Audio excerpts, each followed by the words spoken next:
Kamusta po kayo? Bago po ang lahat, first things first.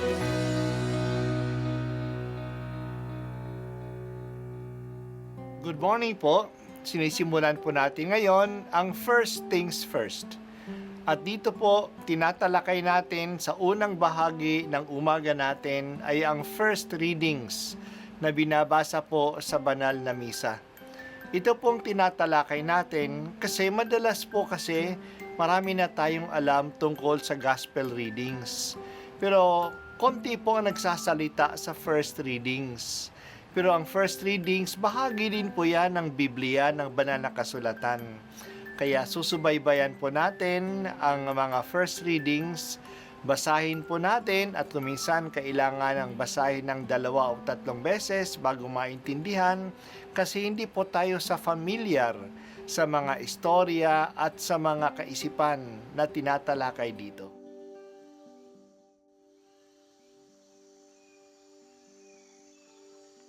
Ang pagbasa mula sa aklat ni Propeta Isaias. Ito ang pangitain ni Isaias na anak ni Amoz tungkol sa Huda at sa Jerusalem. Sa mga huling araw, ang bundok na kinatatayuan ng templo ng Panginoon ay mamumukod sa taas sa lahat ng bundok. Daragsa sa kanya ang lahat ng bansa.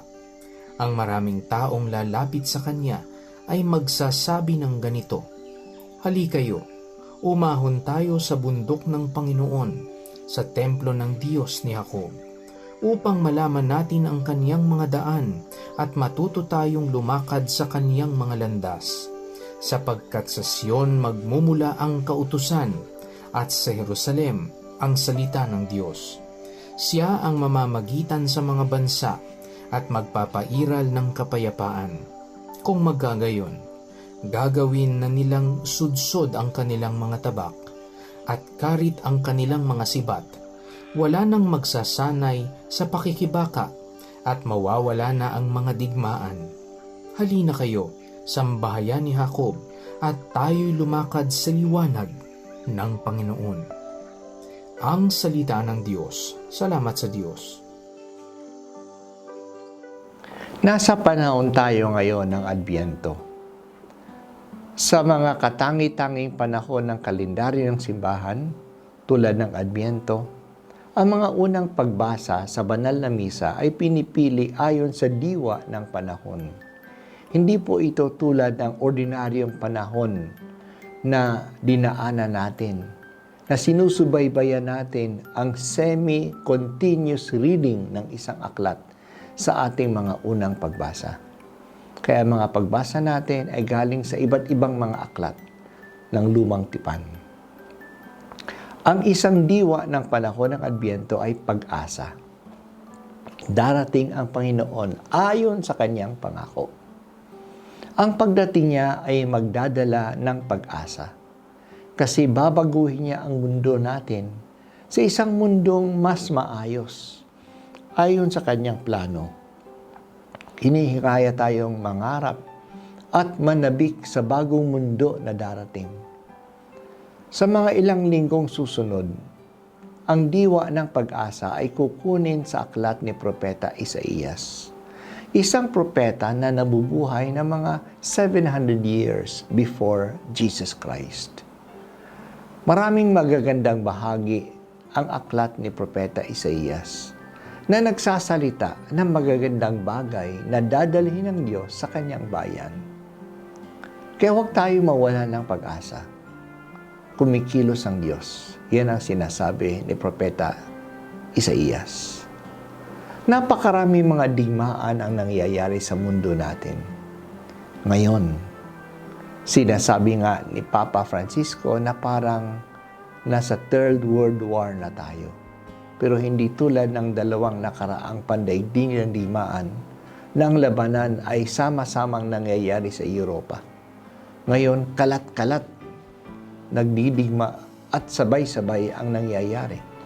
Mayroon sa Europa, sa Ukraine, mayroon sa Middle East, sa Israel at Lebanon, mayroon sa Africa, sa Sudan at Central African Republic, may mga bantaring mga away-away sa South America, at patuloy ang digmaan sa Myanmar, sa Asia. Sawa na tayo sa digmaan. Kailan pa ba ito matitigil? Huwag sana tayong tumigil ng mangarap ng kapayapaan kahit na sa ganitong kalagayan. Ito rin ang pangarap ng Diyos. Sa ating pagbasa, sinabi ni Propeta Isaías na ito'y mangyayari sa bundok ng Panginoon. Ang tinutukoy niya ay bundok ng Jerusalem, na siya ring bundok ng Sion. Doon naninirahan ang Diyos sa kanyang templo. Doon pupunta ang lahat ng mga tao. Pero ang tinutukoy dito ngayon na bundok ay hindi lang ang lugar ng Jerusalem, ngunit ang lugar kung nasaan ang Diyos. Pupunta ang mga tao sa templo ng Diyos kasi doon manggagaling ang mga kautusan niya. Matututo ang mga tao na makinig sa salita ng Diyos. At dahil dito, iiral ang kapayapaan. Mawawala na ang mga instrumento ng digmaan.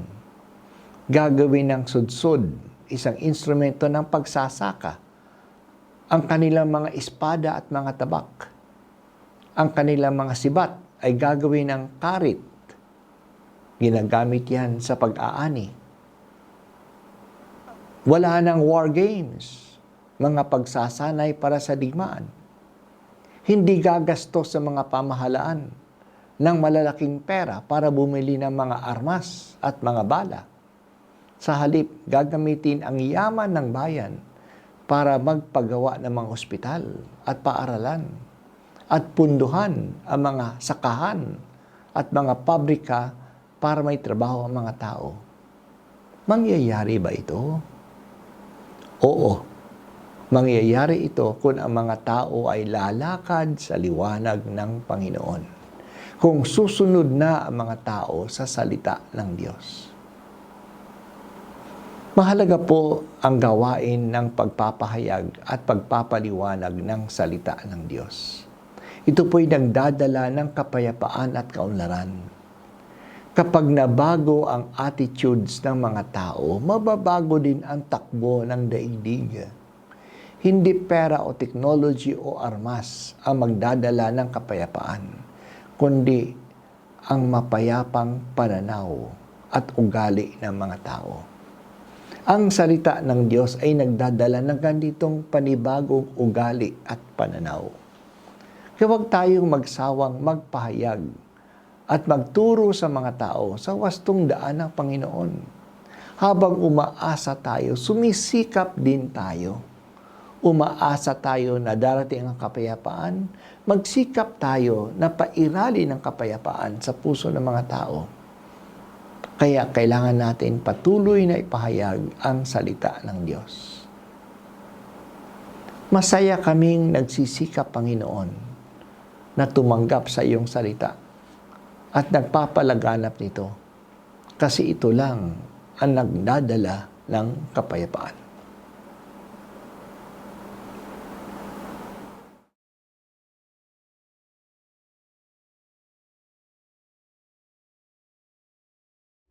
At ako po ay si Bishop Broderick Pabilio dito sa First Things First.